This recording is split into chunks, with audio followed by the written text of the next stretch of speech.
Hi, welcome to the Pur'N'Kleen Podcast, episode number 6. My name is Ramo, and today we're going to talk about how to get faster noodles.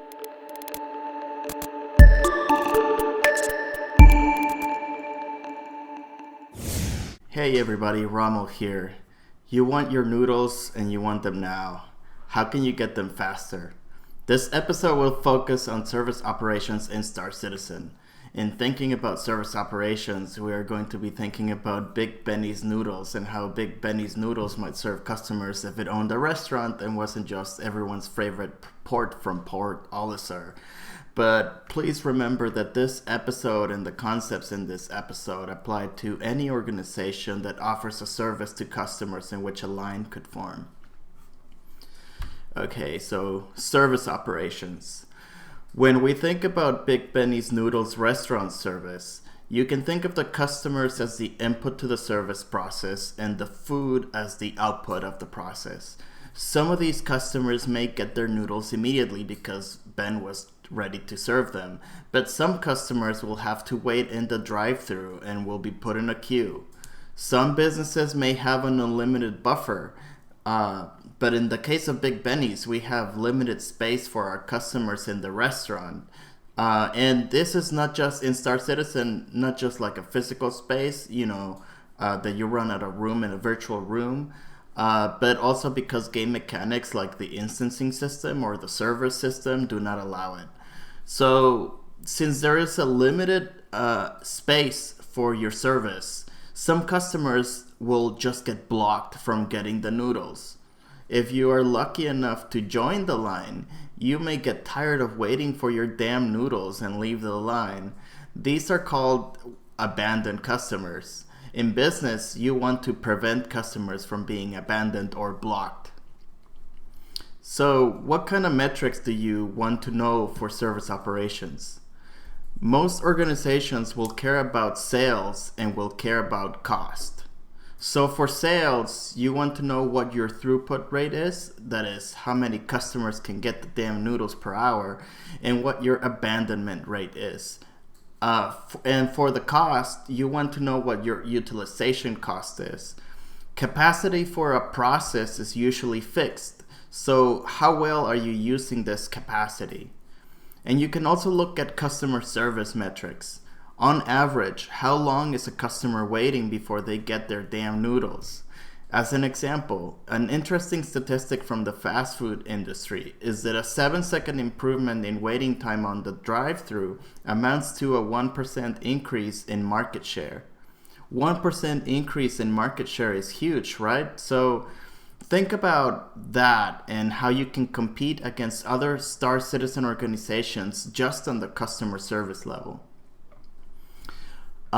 So why do queues form? One obvious way queues form is if your process has insufficient capacity, right? So obviously, if Big Benny's restaurant only fits 10 people per hour and 100 beautiful nerds arrive at the same time to get their noodles, obviously you're going to have a line, right? In that scenario, improving the capacity by expanding to a bigger restaurant or opening a second location is the obvious choice to improve this process. But most interestingly, queues sometimes form even when your process is well within capacity. For example, say that on average it takes 2 minutes to take a customer's noodle order and customers arrive exactly every 2 minutes, right? So it takes 2 minutes to make them and customers arrive every 2 minutes. Well, hopefully you can see that in this case there won't be any line, there won't be any queue. But consider what happens in the real world or in the Star Citizen world. In the Star Citizen world, there is unpredictable variability. So customers will arrive, let's say on average every 2 minutes, which means that sometimes they will get there, in 1 minute, sometimes they will arrive every 3 minutes. Likewise, Ben will, on average, produce a bowl of noodles every 2 minutes, but sometimes he will finish in 1 minute and sometimes he will finish in 3 minutes. If customers arrive faster than Ben can serve the noodles, or if Ben takes too long to make the damn noodles, then obviously we will have queues. But it's not just the statistical fluctuations that matter.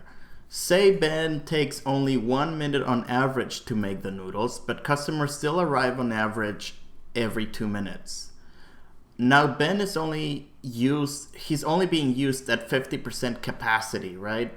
So if a customer arrives a minute early, he will still be able to serve the noodles. But if a customer arrives late, he can just sit idle or play Hyper Vanguard Force until the next customer arrives. Either way, the customers experience no wait, so it's a good service on their end, even if Ben is just sitting around. This example introduces the concept of quote-unquote safety capacity, which is the percentage of time that an agent is idle. It is called safety capacity because it is there to prevent statistical fluctuations in your process from causing a queue. Now, the theory behind how queues work is called queuing theory. It's math, and it's not actually that difficult, but it's beyond the scope of this podcast. So, if you want to learn more about it, please Google queuing theory and end up on the Wikipedia page and just read about it. But here's the summary of it. Just remember that as you approach maximum utilization of your process, your waiting time will grow exponentially. And for this, you can think of a freeway, right? A freeway is expensive, so it's designed to handle a lot of vehicles at the same time. If an accident happens during a period of low utilization, no traffic or waiting time is really added to the average car, right? But if the accident happens during rush hour, when capacity is at 90% or more, the same accident will cause an exponential increase in waiting time. As you develop your business in Star Citizen, keep in mind that you want to increase the utilization of your products and services so that they're more profitable. But as you approach the maximum utilization, any slight variation in your process or services will result in a lot of waiting time for your customers. And you also don't want that because it will result in bad customer service. So then, how can Big Benny's improve waiting time? As we said before, there are two ways you can tackle this. You can either focus on the stream of arrivals or you can focus on your service. Consider the drive-thru at Big Benny's. When you drive up to the speaker, you talk to the speaker and they take your order. You want to provide good customer service, so this employee needs to be available and ready for when the customers drive up, which means that they are sitting idle a lot of the time. Now, consider you have a call center for this employee. This means that this employee can now focus just on taking orders from multiple Big Bennies, which means that Big Ben can just focus on cranking out the noodles, and this employee can just focus on, attending the speakers from multiple locations. This is an example of using economies of scale for improving the capacity of your service. Now, consider another approach. What if you can shift demand of noodles during peak time by changing your pricing? Ben knows that most of his customers will arrive during lunchtime, so he can lower his prices or give a promotion during the off times, thereby encouraging customers to come at a later time. Another thing Ben can do is take reservations, so he can better plan his restaurant service and his customers experience less waiting time overall, or even no waiting time. The main idea here is that you can reduce utilization and thereby reduce waiting times by encouraging customers to come at different times. That's all I have to say about managing service operations for this episode. The Pur'N'Kleen Podcast is a free Star Citizen podcast aimed at tackling the business side of the verse. It is available every Monday, but you can also get it ahead of time by signing up for the newsletter in the show notes.